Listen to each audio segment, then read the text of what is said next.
Sejam bem-vindos ao Congresso Brasileiro de Saúde Integrativa e Espiritualidade, o Combrase 2022. Meu nome é Lucineide Leal, eu sou mestranda em Saúde Coletiva pela Universidade Estadual da Bahia e em nome da UFJ, UFG, UNB, UFMG, agradecemos a presença de todos aqui. Iniciaremos, neste momento, uma palestra assíncrona no Congresso Brasileiro de Saúde Integrativa e Espiritualidade, o Combrase 2022. O Combrase foi pensado com o objetivo de difundir conhecimentos na área de saúde integrativa e espiritualidade, principalmente dentro dos saberes tradicionais e populares. Fruto do tripé ensino, pesquisa e extensão, o Combrase é uma iniciativa de estudantes, docentes, profissionais da saúde interessados em outras formas de promover cuidado à saúde e fortalecer o SUS. Vamos saudar, então, de forma especial a todos esses organizadores, instituições apoiadoras, alunos e professores e a comunidade aqui presente. A seguir, assistiremos à palestra com o tema Espiritualidade no Neurodesenvolvimento Infantil, que será ofertada pelo Dr. Alexandre Serafim.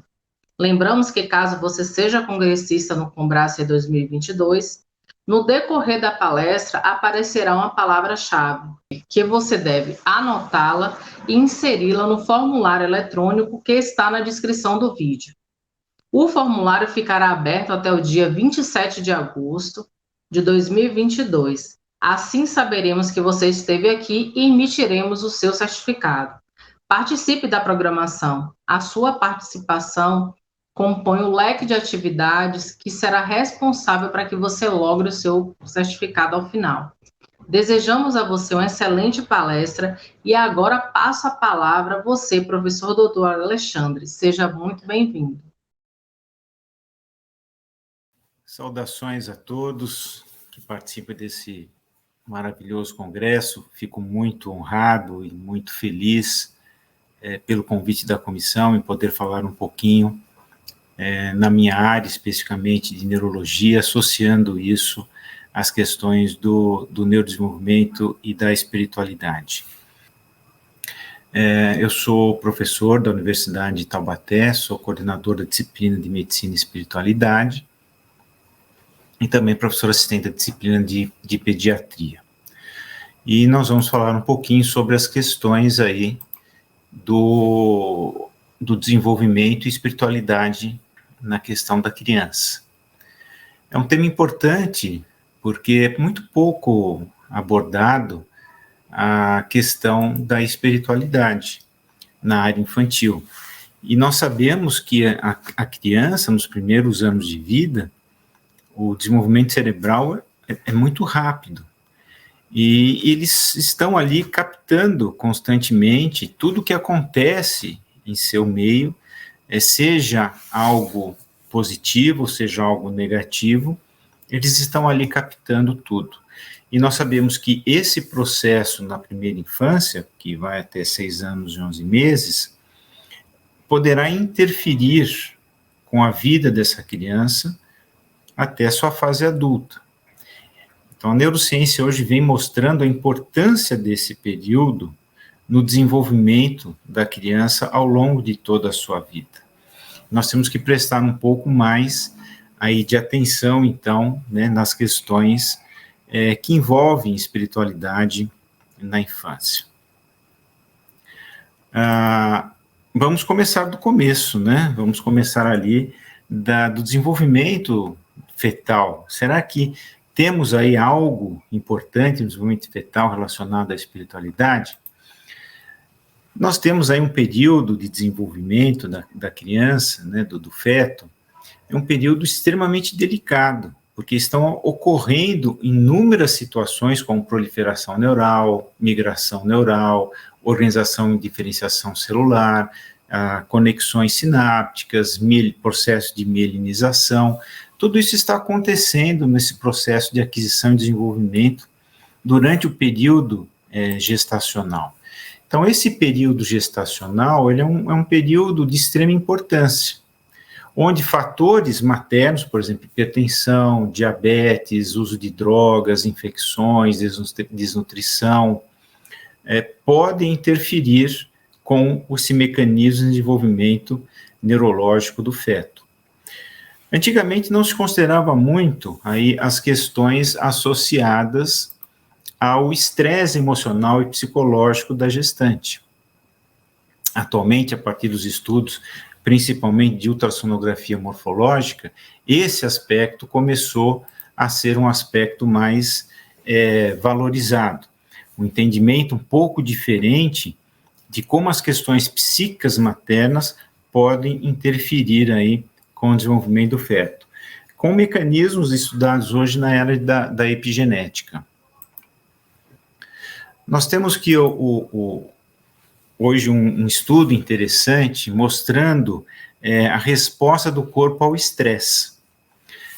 O nome é enorme, né? Neuroimunopsicobiologia. O que ela estuda? Esse mecanismo de estresse, então, fatores estressores, sejam eles quais forem, eles podem interferir no eixo hipotálamo-hipofisário, aumentando a liberação de substâncias que vão estimular a suprarrenal, aumentando a circulação de cortisol e adrenalina. Quando nós temos aí um aumento de cortisol e adrenalina, sempre de uma forma muito constante, persistente, contínua de um estresse crônico, nós começamos a ter alterações do sistema imunológico, nós começamos a ter liberação de substâncias inflamatórias, como as citoquinas, interleucina 6, que interfere com o desenvolvimento celular. Então, olha só a importância da questão da paz e da tranquilidade no período gestacional, porque a gestante que se mantém em estado de estresse crônico está aumentando muito a quantidade de cortisol e adrenalina. A adrenalina está associado, quando em excesso, a doenças cardiovasculares. E o cortisol, a alterações imunológicas e aumento de substâncias pró-inflamatórias. Então, são pontos que nós temos aí que começar a considerar no processo gestacional. Então, estresse, ansiedade, depressão nessa fase gestacional, esses hormônios de estresse, eles podem passar para o feto. E aí nós temos o quê? Dentro das pesquisas hoje? Estresse gestacional, gerando maior índice de prematuridade, que vai atrapalhar muitas vezes a criança no seu desenvolvimento, maior índice de recém-nascidos de baixo peso, aumento de frequência cardíaca, e olha só que interessante, crianças com 2 a 3 vezes mais chance de distúrbios comportamentais e emocionais. Não tínhamos essa referência antigamente, né? Então, a partir do momento que vai se fazendo pesquisa, avaliando as questões psíquicas da mãe, o seu comportamento, os fatores estressores, e passa-se a acompanhar essa criança ao pós-nascimento, foi visto que essa criança que vem de uma gestação, vamos assim, cheia de conflitos, tem muito mais chance de desenvolver transtornos comportamentais ao longo da sua vida. Então, nós temos que começar a entender que esse período gestacional é importante para o que chama-se psiquismo fetal. Então, hoje sabe-se que o feto, ele tem sensações, ele tem percepções, ele tem sensibilidade, ele tem traços de personalidade, ele tem manifestações de acordo com os estímulos que ele recebe, como prazer e desprazer, alegria ou tristeza, bem-estar ou angústia, agrado ou desagrado. Hoje, a ultrassonografia morfológica, ela tem mostrado exatamente isso. Isso aqui é um ultrassom morfológico, onde o que eles fazem? Eles colocam a gestante numa situação de estresse, que pode ser por um filme, por uma leitura, algo que possa gerar uma certa ansiedade e estresse naquele momento, e avaliam aí frequência cardíaca do feto, movimento fetal, aspecto facial. Depois põe a gestante em uma situação de agrado, vão assistir uma coisa engraçada, fazer uma leitura agradável e ver novamente como fica aí a questão do feto. E tem se observado essas oscilações de frequência cardíaca, movimento fetal e alterações da expressão facial, mostrando que realmente nós temos aí uma situação associado ao psiquismo fetal. Então, quando nós falamos aí em gestação e desenvolvimento fetal, além das situações importantes como pré-natal, prevenção de infecções, busca de tranquilidade e paz interior, boa alimentação, evitar vícios, apoio e suporte familiar, conversar, olha que interessante, conversar com seu filhinho que está se formando, nós temos aí a importância da espiritualidade e da religiosidade, porque nós sabemos que espiritualidade e religiosidade causam exatamente o quê? Tranquilidade e paz interior. Se você tem tranquilidade e você tem paz interior, você consegue inverter esse processo do aumento de hormônios de estresse. E com isso você interfere menos no processo de desenvolvimento do bebê. Então, a espiritualidade, ela também se encaixa nesse período de desenvolvimento fetal, porque está diretamente ligado ao psiquismo da mãe, aos seus comportamentos, às suas atitudes, ao estresse que ela pode estar vivenciando aí nesse período. Agora, e o psiquismo paterno? Né? Será que o psiquismo paterno ele tem alguma relação nesse processo? Aí nós temos que entrar num outro aspecto da neurociência, o entendimento dos mecanismos vibratórios energéticos do corpo humano. Nós sabemos que o nosso cérebro, quando em funcionamento, que vai desenvolver qualquer ação, qualquer atividade, ele funciona por atividade elétrica, ou seja, há ali as trocas iônicas na passagem do impulso nervoso, e toda vez que nós temos uma passagem de atividade elétrica, nós temos o quê? Magnetismo em volta. Então, o nosso cérebro funciona por atividade eletromagnética, e hoje é capaz de dosar esses vetores eletromagnéticos através de mecanismos, de exames, de aparelhos que conseguem aí fazer essa análise.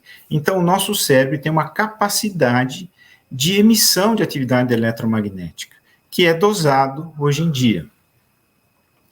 Um outro órgão extremamente importante, que é o coração, ele também funciona por atividade elétrica. Então, nós também temos um eletromagnetismo cardíaco.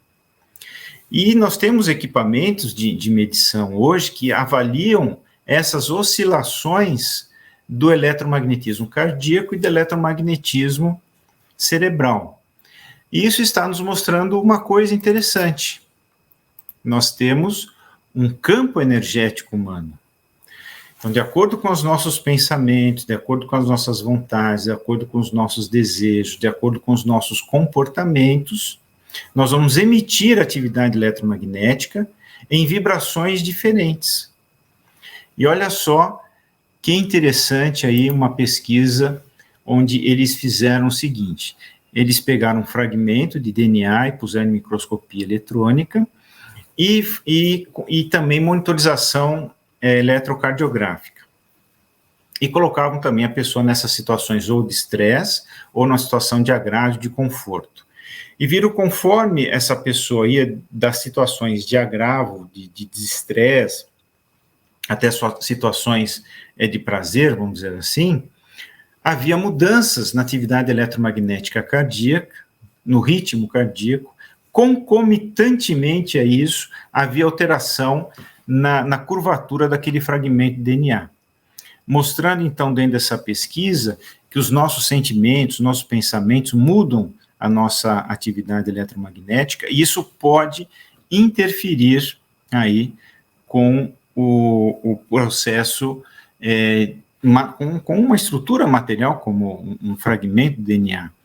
Quer dizer, se os nossos comportamentos e atitudes geram uma energia negativa com capacidade de alterar uma estrutura física, imagine então dentro do nosso próprio corpo, imagine então um psiquismo materno e paterno alterado, como isso pode interferir com o processo de desenvolvimento de um feto, que está ali começando todo aquele mecanismo importante de desenvolvimento de uma criança. Então, são coisas que nós temos que começar a pensar, são coisas que nós temos que começar a entender e também passar isso para os nossos pacientes, para os nossos clientes, né? A neurociência sabe hoje que o crescimento do cérebro de uma criança ele é extremamente rápido. Se nós formos ver aqui nesse gráfico, a criança nasce com aproximadamente aí um volume cerebral de 300 gramas. Quando ele vai chegando perto de 2 anos, ele basicamente já triplicou esse processo. E quando ele vai chegando perto de 6 anos, ele já está com quase o mesmo volume cerebral de um adulto. Então veja a rapidez do desenvolvimento cerebral de uma criança. Então é um período onde estão ocorrendo o quê? Percepções, conexões, sinapses, diferenciação, organização, e tudo isso está muito associado aos estímulos que essa criança está recebendo, ao ambiente que essa criança foi colocada, né? Olha a rapidez no desenvolvimento cerebral dos neurônios do córtex de um recém-nascido e de uma criança com 2 anos. Há uma proliferação, um crescimento, uma diferenciação brutal nos primeiros 2 anos. E o que acontece? As conexões mais fortes é que vão ser mais duradouras ao longo da vida da criança. E as conexões mais fortes se formam com os estímulos mais fortes que essa criança recebe, sejam eles positivos ou sejam eles negativos. Eu separei um filminho muito interessante aqui, que eu vou passar para vocês, que mostra exatamente isso. As experiências vividas pela criança durante os primeiros anos de vida têm impacto duradouro na arquitetura do cérebro em desenvolvimento. Os genes representam o diagrama a ser executado, mas as experiências moldam o processo que define se o cérebro formará uma base forte ou fraca para a aprendizagem, o comportamento e a saúde ao longo da vida. Durante essa fase importante do desenvolvimento, bilhões de células cerebrais, chamadas neurônios, enviam sinais elétricos para se comunicarem entre si. Essas conexões formam os circuitos que estabelecem a arquitetura básica do cérebro.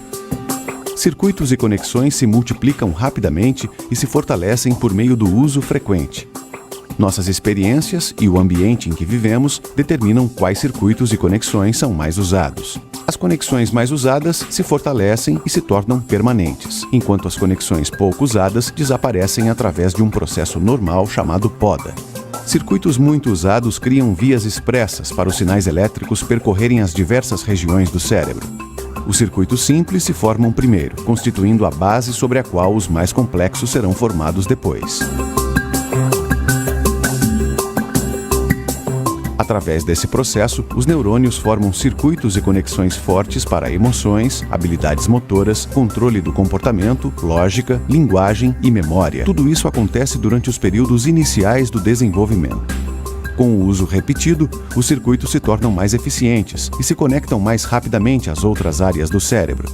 Embora se originem em áreas específicas do cérebro, os circuitos são interligados. Não se pode ter um tipo de habilidade sem as demais para complementá-la. Como na construção de uma casa, tudo está conectado, e o que vem primeiro forma a base para o que virá depois.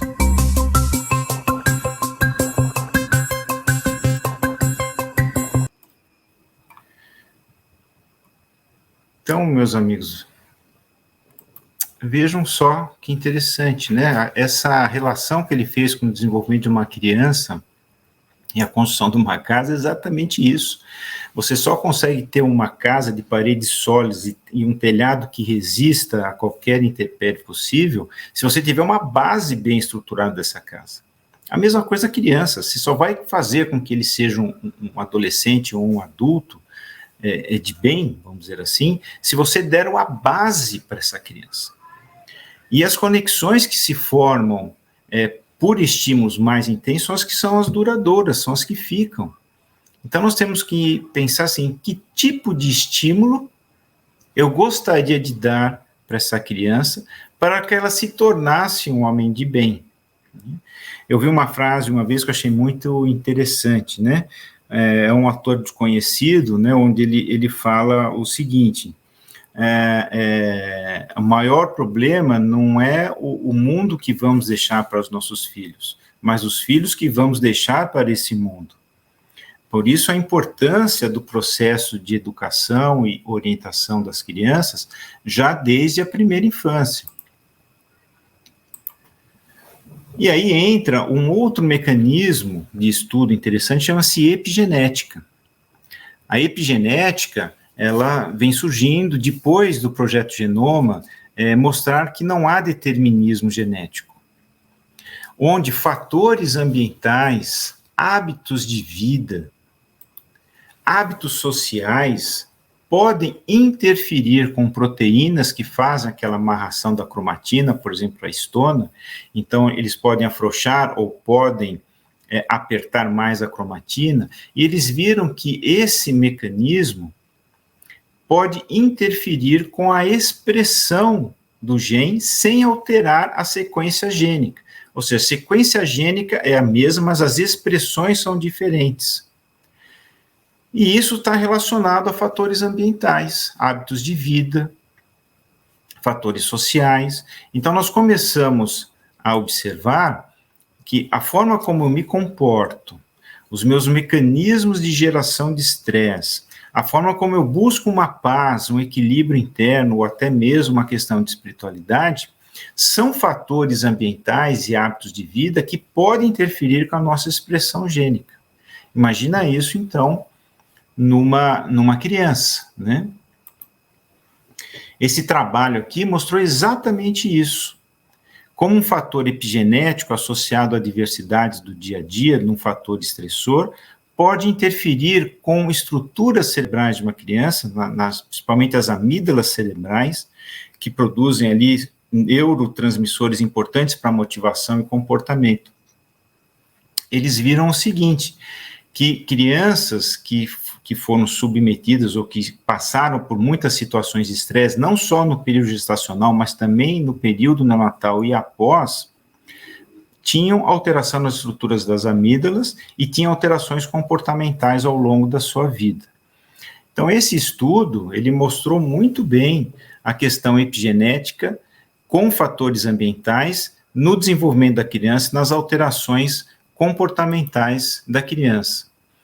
Então, provavelmente, essa situação familiar, discussão, brigas, agressividade, vai gerar também nessa criança mudanças comportamentais por mecanismos epigenéticos. Então, o neurodesenvolvimento não é só uma questão de uma boa alimentação, de prevenção de infecções através das vacinas, prevenção de acidentes, espaço físico adequado, mas um bom convívio familiar e orientação espiritual. Esses processos ambientais, esses fatores da vida, funcionarão como mecanismos epigenéticos no desenvolvimento dessa criança. Lembrando desse rápido processo do neurodesenvolvimento cerebral, que eu acabei de comentar aí com vocês e também naquele videozinho que eu passei.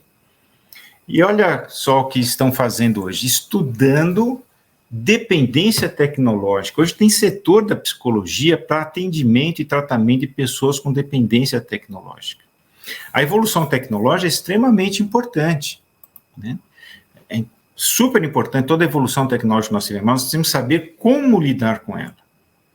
Hoje em dia nós estamos vendo um processo de dissociação, né, da família, da sociedade, por causa da dependência tecnológica que nós estamos observando. E eles têm visto o seguinte, dependência, estudos de dependência tecnológica mostraram o quê? Que caráter das crianças sendo moldado pela mídia e não pela família. Maior prejuízo na formação educacional, moral e ética. Aumento nos comportamentos de desobediência e aumento na irresponsabilidade e falta de compromisso. Principalmente quando os pais são muito dependentes tecnológicos e deixam de lidar adequadamente com o seu filho. Nós vemos isso hoje com muita frequência, né? Esse aumento de dependência tecnológica está gerando um desarranjo social. É comum hoje, né? Hoje em dia é normal o pai e a mãe saírem, vão trabalhar, tem que pagar as suas contas, e geralmente a criança vai para um berçário, ou vai para uma escolinha, ou fica com uma babá, ou fica com algum parente naquele dia. Só que quando o ambiente, à noite, a criança volta para casa, os pais, a criança quer atenção, ele quer estar junto, ele quer brincar, ele quer carinho. E às vezes o pai e a mãe já estão cansados do seu dia e fazem o quê? Dá o tablet, dá o celular e ele fica quietinho. Então você vai dissociando, você vai perdendo esse contato importante num período importante de desenvolvimento. Então, nós temos que saber também dosar as questões de tecnologia empregado para as crianças, saber até que ponto isso pode ser satisfatório e até que ponto isso pode ser negativo no desenvolvimento.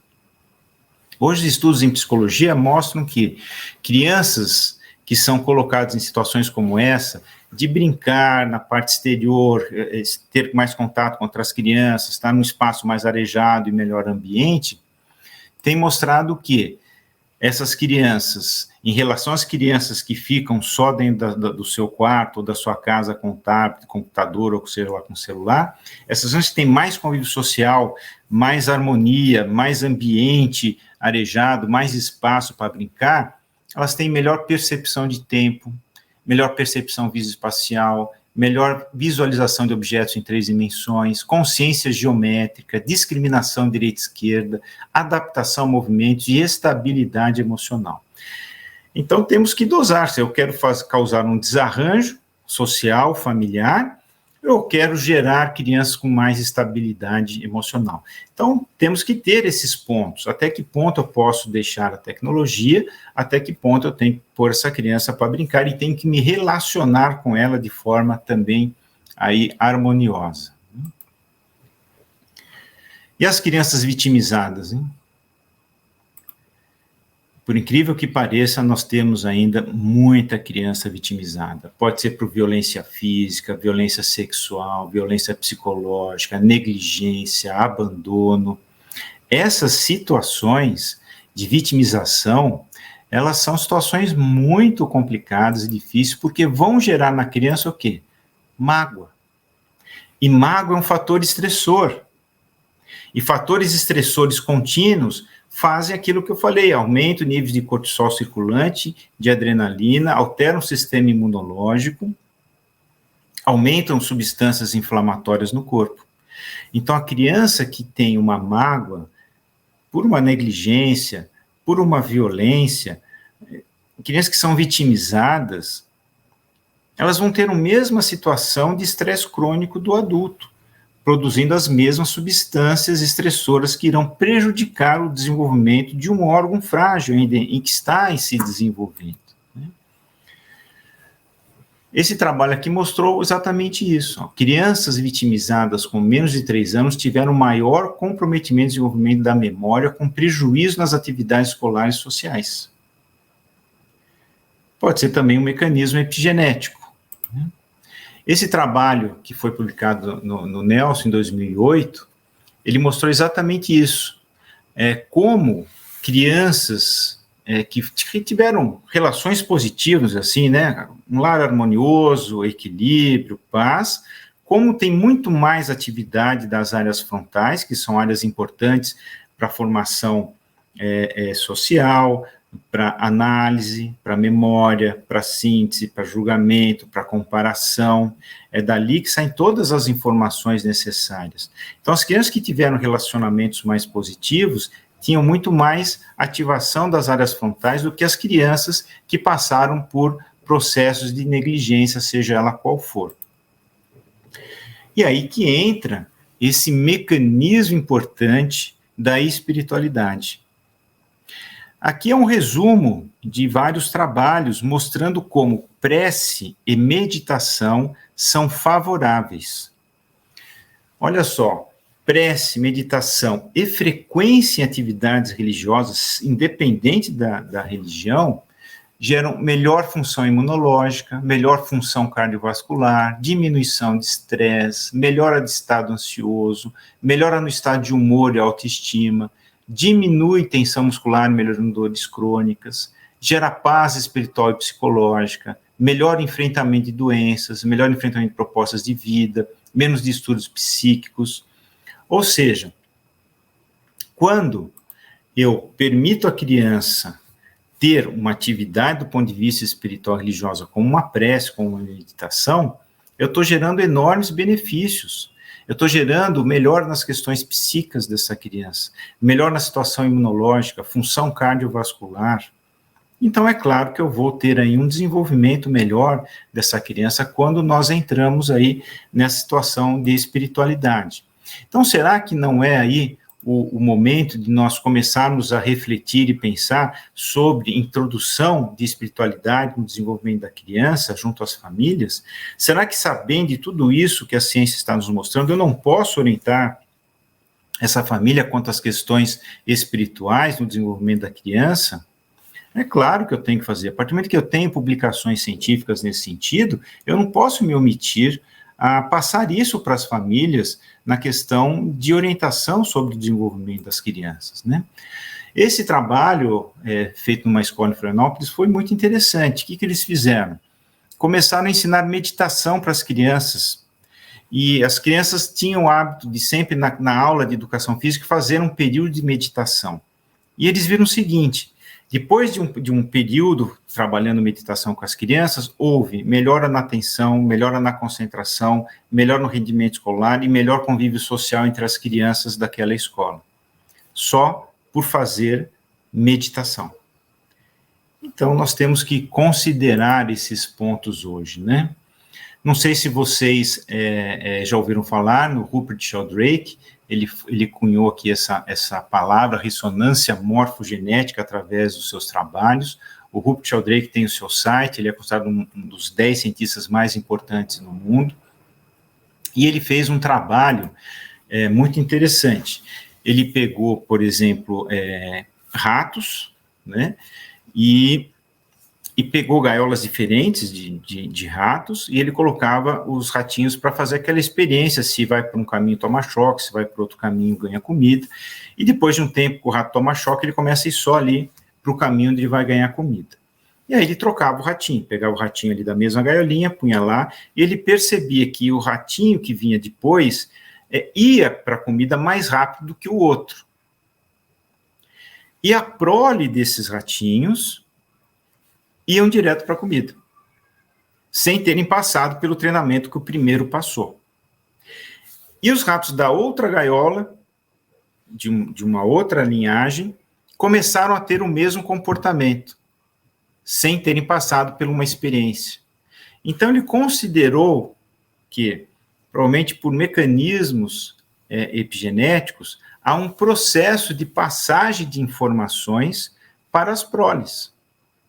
Então, isso mostra como o nosso comportamento, as nossas atitudes, a nossa forma de lidar no nosso dia a dia, em casa, com a família, com a criança, pode interferir, por ressonância morfogenética, como ele batizou, no desenvolvimento de uma criança. Então, hoje nós temos muita pesquisa nesse sentido, né? E nós vemos aí as famílias hoje mais ou menos desse jeito, né? Não tem mais aquele convívio, aquela conversa, aquela brincadeira, cada um no seu canto, cada um com o seu tablet, com o seu celular, com o seu notebook, e perde-se muito daquele convívio importante da família, aquele momento de brincar, de conversar, de orientar, de mostrar, né? Então, nós temos que saber dosar hoje essa situação. Esse trabalho que saiu no jornal de felicidade, né, porque temos um jornal de felicidade, né? Quer dizer, eles estudaram crianças de 8 a 12 anos com o objetivo de ver se questões espirituais melhoram comportamento. Então, eles pesquisaram aproximadamente aí 320 crianças e viram como conclusão que estimular as crianças, já numa fase precoce, a atos de bondade, a altruísmo, a voluntariedade e as questões de espiritualidade e religiosidade, ajudaram essas crianças a se tornarem mais felizes. E quem não quer ter crianças mais felizes? Foram 382 crianças pesquisadas, mostrando que introduzir a criança em questões de espiritualidade precocemente permite que elas se tornem mais felizes. Então, são pontos que nós temos que começar a pensar e a entender. E a espiritualidade na clínica neuropediatra, né, que é a minha área, assim, basicamente específica, né, como é que isso funciona? O que acontece?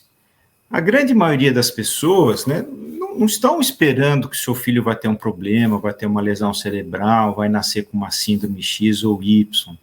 Isso gera muita angústia. Então, quando eu recebo as famílias inicialmente com uma criança com algum tipo de deficiência, por algum motivo, geralmente eles estão muito angustiados. E a angústia, ela é uma bolinha de neve. Ela vai gerar o quê? Tristeza, ela vai gerar medo, ela vai gerar ansiedade, ela vai gerar impaciências, intolerância, mágoa, podendo até chegar em estados de pânico e de depressão. Então, essas famílias que vão se enveredando muito nos caminhos da angústia, do medo, da tristeza, vão gerando cada vez mais estresse familiar. E a gente observa o seguinte, né? Quando você questiona essa família, porque geralmente eles vêm para nós cheios de dúvidas, de medos, de angústias, querendo saber por quê, o que aconteceu, é culpa minha, não é? É bem conflitante. E eu tive algumas experiências interessantes, onde eu faço um questionamento, né? Essas famílias estão muito angustiadas, e eu pergunto, independente do seu filho ter todo esse problema, você o ama? E parece que isso dá um start na família, parece que dá um clique lá dentro. E eles percebem o seguinte, eles falam, doutor, nós amamos tremendamente essa criança. Então eu falo, se existe amor, por que tem angústia? Viva dentro daquilo que essa criança pode lhe proporcionar. Ame seu filho, mostre para ele o seu amor, o seu carinho, e vamos ver como ele se desenvolve, né? E a gente percebe também o seguinte, um enfrentamento positivo da situação. Então, tem famílias que têm um enfrentamento positivo. E quando você vai ver isso, são famílias que têm mais religiosidade, mais espiritualidade, mostrando que espiritualidade gera enfrentamentos positivos das adversidades. Quando você tem enfrentamento mais positivo, você raciocina melhor frente à adversidade, você aprende sobre o processo, e se você desenvolve um raciocínio aprendizado, você evolui. Então, espiritualidade e religiosidade também tem um impacto importante em famílias com crianças que tiveram algum tipo de problema aí de ordem neurológica. Então, meus amigos, eu espero aí, de alguma forma, ter colocado aí essas informações de forma precisa, adequada. Espero que tenham entendido esses mecanismos de neurodesenvolvimento, apesar do tempo um pouco restrito, né? Então tive que colocar muitas informações aí para vocês, então espero que tenha conseguido de alguma forma atingir aí o objetivo. E eu agradeço aí novamente, obrigado aí pelo convite, obrigado por lembrarem de mim, e espero que tenha sido satisfatório. E eu vou pedir aí licença à organização para fazer aí um pouquinho de propaganda, né? Então, olha, quem quiser, eu tenho um site, que é o dralexandreserafim.com, onde eu tenho ali vídeos, palestras, textos falando sobre espiritualidade, neurodesenvolvimento, uma série de coisas ali. E, para quem tiver interesse em se aprofundar nas bases científicas de medicina e espiritualidade, nós publicamos um livro. O professor André e o professor César Augusto são professores que trabalham comigo na disciplina, e nós elaboramos esse livro junto com outros professores de outras universidades em vários assuntos. E tem sido um livro que tem tido uma boa recepção aí na área médica, na área acadêmica, então fica aí a dica para vocês. Então, agradeço muito aí o convite, espero que tenha auxiliado de alguma forma, e estarei sempre à disposição para novas conversas e novos bate-papos. Muito obrigado a todos aí pela paciência e pelo convite.